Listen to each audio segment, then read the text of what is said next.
안녕하세요. 스포츠에라입니다. 사랑하는 구독자 및 처음 보신 분들, 고배당 당첨 인증합니다. 실력으로 보여드렸고 어디 누구보다 정확한 정보와 조합으로 매일 무료로 공유해드렸습니다. 스포츠는 매일 있습니다. 비록 매일 맞춘다고 말씀은 못 드리지만 결국 이번처럼 또 한 번 당첨 나옵니다. 조합은 매일 무료로 공유해드리니 함께 당첨되어 우리은행 같이 갑시다. 첫 번째 경기 팔레스타인 대 튀니지 분석 시작해보겠습니다. 팔레스타인은 1차전에서 개최국 카타르를 꺾는 대이변을 연출하며 조별리그 판도를 뒤흔들었다. 객관적인 전력 열세를 투지와 조직력으로 완벽히 상쇄해낸 경기였다. 이번 경기에서도 무리한 맞불보다는 두 줄 수비를 단단히 세운 뒤 역습 한 방을 노릴 가능성이 크다.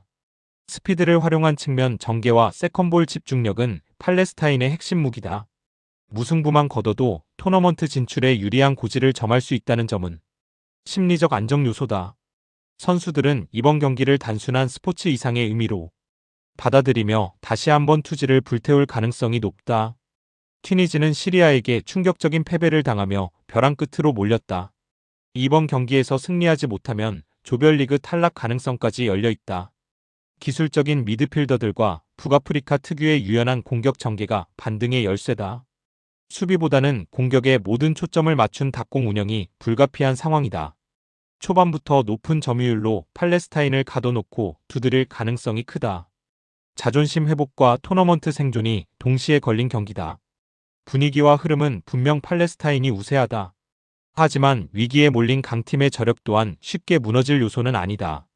튀니지는 다양한 공격 옵션과 경험 많은 선수들을 보유하고 있다. 경기 양상은 튀니지의 일방적인 공세, 팔레스타인의 버티기로 흘러갈 가능성이 높다. 결국 전력의 벽이 승부를 가를 가능성이 크다.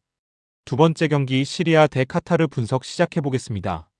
시리아는 1차전에서 튀니지를 꺾으며 강렬한 존재감을 과시했다. 이번 경기에서도 라인을 깊게 내리고 철저한 수비 중심 운영이 예상된다. 페널티 박스 근처까지 수비 라인을 내린 템백 운영이 핵심 전략이다. 역습 상황에서는 피지컬과 롱볼을 활용해 단번에 박스를 노릴 가능성이 크다. 비기기만 해도 토너먼트 진출 가능성이 매우 높아진다는 점도 유리한 요소다. 급할 이유 없는 운영 속에 카타르를 최대한 지치게 만들려 할 것이다. 카타르는 개최국이라는 부담과 함께 1차전 패배로 극심한 압박을 받고 있다. 이번 경기에서 패배하면 사실상 탈락이 유력해진다. 초반부터 강한 공격 전개로 선제골을 노릴 가능성이 매우 크다. 공격진의 개인 기량은 분명 시리아보다 한 수 위다. 문제는 1차전에서 흔들렸던 수비 조직력이다. 선제 실점이 나올 경우 심리적으로 급격히 무너질 위험도 존재한다. 기세는 시리아, 전력은 카타르가 앞서는 구도다. 시리아의 수비는 단단하지만 90분 내내 버텨내기는 쉽지 않다. 카타르는 공격에서 개인 돌파와 중거리 옵션이 모두 존재한다. 시간이 흐를수록 카타르의 공세가 더 거세질 가능성이 높다. 결국 한 골 싸움으로 승부가 갈릴 가능성이 크다. 세 번째 경기 볼로냐 대 파르마 분석 시작해보겠습니다. 볼로냐는 이탈리아노 감독 체제에서 공격 축구의 완성도가 크게 올라갔다. 리그에서도 챔피언스리그 진출권 경쟁을 펼치며 상승세를 이어가고 있다. 홈에서 강한 압박과 빠른 전환을 바탕으로 경기를 주도하는 팀이다. 오르솔리니의 킥과 카스트로의 문전 침투는 가장 위협적인 무기다. 컵대회 역시 현실적인 우승 기회로 받아들이며 동기부여가 확실하다. 홈팬들 앞에서 더비 승리를 반드시 챙기겠다는 의지가 강하다. 파르마는 리그에서 강등권 싸움을 벌이며 여유 없는 시즌을 보내고 있다. 리그 생존이 우선 과제인 만큼 컵대회 로테이션 가능성도 높다. 하지만 더비 매치 특성상 쉽게 물러서기도 어려운 상황이다. 역습과 활동량을 활용한 맞불 전개가 유일한 승부수다. 젊은 자원들의 스피드와 압박이 변수로 작용할 수 있다.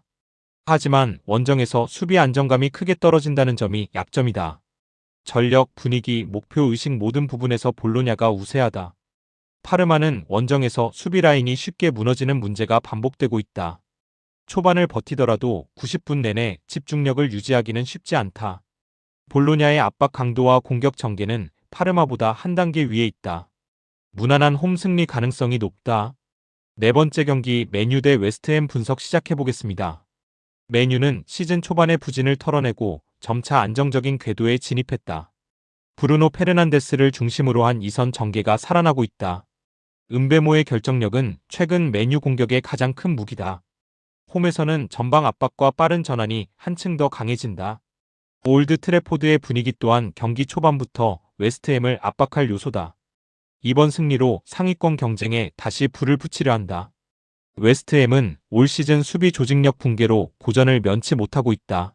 원정 경기에서는 특히 실점 위험이 더욱 커진다.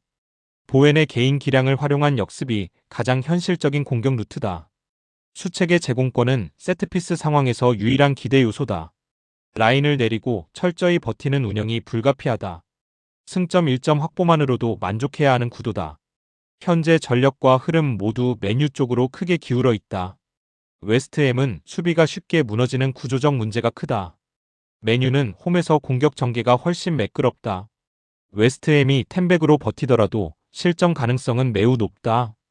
경기 내내 메뉴가 주도권을 쥘 가능성이 크다. 5번째 경기 라치오 대 AC밀란 분석 시작해보겠습니다. 라치오는 이번 코파 이탈리아를 시즌 최대 목표로 삼고 있다. 리그 우승 경쟁에서 밀려난 만큼 컵대회 집중도가 매우 높다. 귀행두지와 로벨라가 버티는 중원 압박이 핵심 전술이다.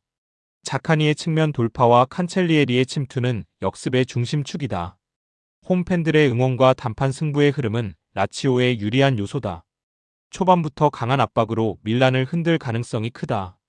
밀란은 리그 1위를 질주하며 완벽에 가까운 시즌을 보내고 있다. 로테이션 가능성은 있지만 스쿼드 뎁스는 여전히 리그 최상급이다. 풀리식과 레앙의 2선 파괴력은 언제든 승부를 바꿀 수 있다. 원정에서도 무리하지 않고 안정적으로 경기를 운영하는 팀이다. 후반 교체 카드 또한 매우 강력하다. 강팀다운 경기 운영으로 한 방을 노릴 가능성이 크다. 전력과 안정감은 밀란, 동기부여와 홈 이점은 라치오가 앞선다. 중원 싸움에서 팽팽한 접전이 예상된다. 밀란의 정배당 메리트는 그리 크지 않다. 라치오는 역습과 세트피스에서 충분히 위협적인 장면을 만들 수 있다. 컵대회 특성상 이변 가능성도 충분히 열려 있다.